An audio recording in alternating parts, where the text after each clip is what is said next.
மடைமாற்றி மனித சட்டத்தின் பக்கம் திருப்பி பார்ப்பதுதான் இந்த குற்றச்சாட்டாக தெரிகிறது. 7.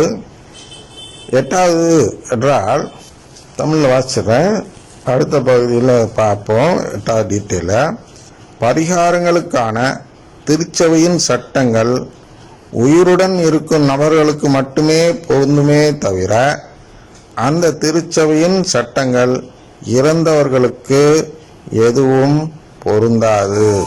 இதுதான் 8வது குற்றச்சாட்டிற்கான தமிழாக்கம். தமிழாக்கம்னா நீங்கள் ஒரு விஷயம் புரிஞ்சுக்கணும், ஒரிஜினலாக லத்தீனில் தான் எழுதியிருக்கிறார்.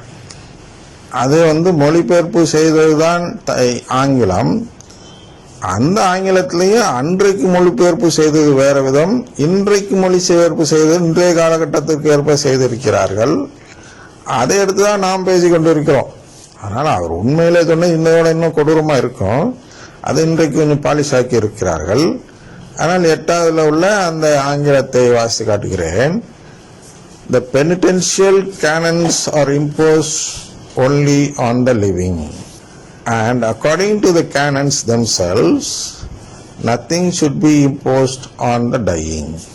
என்ன மொத்தத்தில் சொல்ல வருகிறார் என்றால், அது இம்போஸ்ட் அப்படின்னா அந்த வார்த்தையை நாம் கவனிக்க வேண்டும். ஒரு திணிப்பது போன்று, கட்டாயப்படுத்தி நீ இதை ஏற்றுக்கொள்ள வேண்டும் என்று திருச்சபை யாரிடம் சொல்ல முடியும் என்றால், உலகில் வாழ்ந்து கொண்டிருப்பவர்களிடம்தான் சொல்ல முடியும். இறந்தவங்கள்ட்ட போய் இது சட்டத்தை கொண்டு அங்கே திணிக்க முடியுமா அப்படின்னு ஒரு கேள்வி கேட்கிறார்.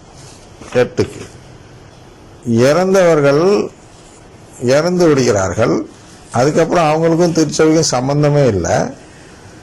அதை போய் இவங்க எப்படி திணிப்பாங்க, அவங்க மேலே எப்படி திணிப்பாங்க? உயிரோடு இருக்கவங்கள்ட்ட வேணா திணிச்சுக்கோ, இறந்தவங்களுக்கு ஏன் இப்போ திணிக்க போற? அப்போ இறந்தவங்களுக்கு ஜெபம் சொல்றதுக்கு வராரு.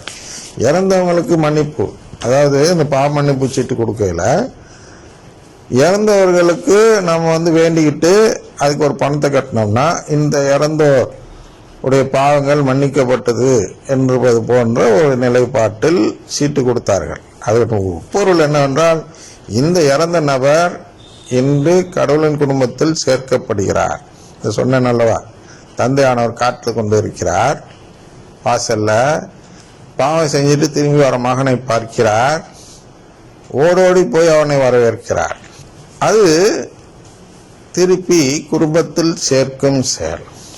அதுதான் இவர்கள் செய்கிறார்கள். யாரு? இறந்தோருக்காக பாவ மன்னிப்பு சீட்டு கொடுத்தவர்கள். அதே குருக்கள் தான், பாவ மன்னிப்பு குருக்கள் தான். அவர்கள் மீண்டும் குடும்பத்திற்குள் இறந்தவர்களை அழைக்கிறார்கள்.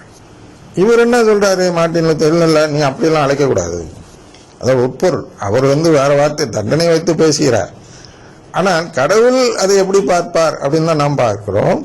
இப்போ கடவுள் அதை எப்படி பார்க்கிறாருன்னா, பெரியவன் ஓடி போய் தடுத்துடுறான், அப்பா ஓடக்கூடாது, இப்போ அவனை அழைச்சிட்டு வரக்கூடாது, வீட்டுக்குள்ளார போங்க, நான் போய் அவனை விரட்டி விட்டு வரேன் அப்படின்னு சொல்லிட்டு சொல்லக்கூடிய நிலைப்பாட்டை தான் இறந்தவர்களுக்கு நீ கொடுக்கணும்.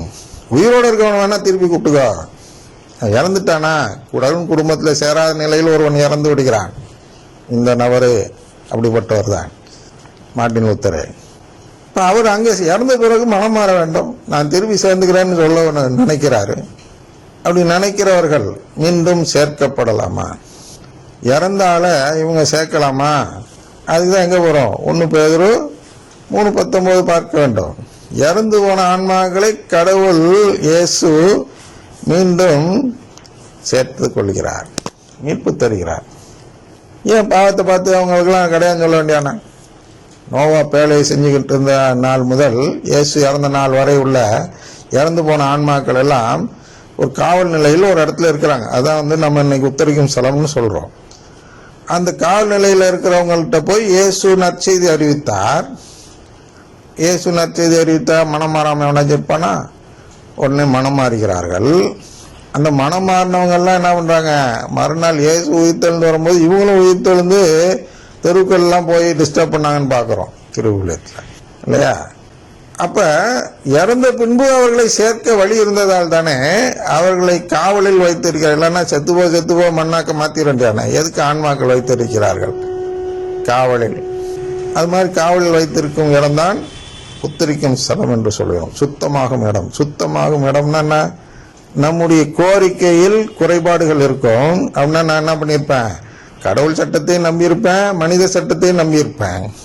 அப்ப எதிராக இவனுக்கு கொடுக்கறது எதை நம்பி எதன் அடிப்படையில் உனக்கு உறவு கொடுக்கறது கடவுள் யோசிச்சுருக்கிறப்ப இல்ல நான் மனித சட்டத்தை நீ நம்பவில்லை, நீங்க கொடுத்த அழைப்பை ஏற்று உங்களுடைய பிள்ளையாக தான் நான் மாற விரும்புகிறேன் என்று ஒரு ஆன்மா இறந்த பின்பு யோசித்தால் அதற்கு பேர் மனமாற்றம். அப்படி மனமாறியவர்களுக்கு கொடுக்கப்பட்டதுதான் இந்த பாவ மன்னிப்பு சீட்டு.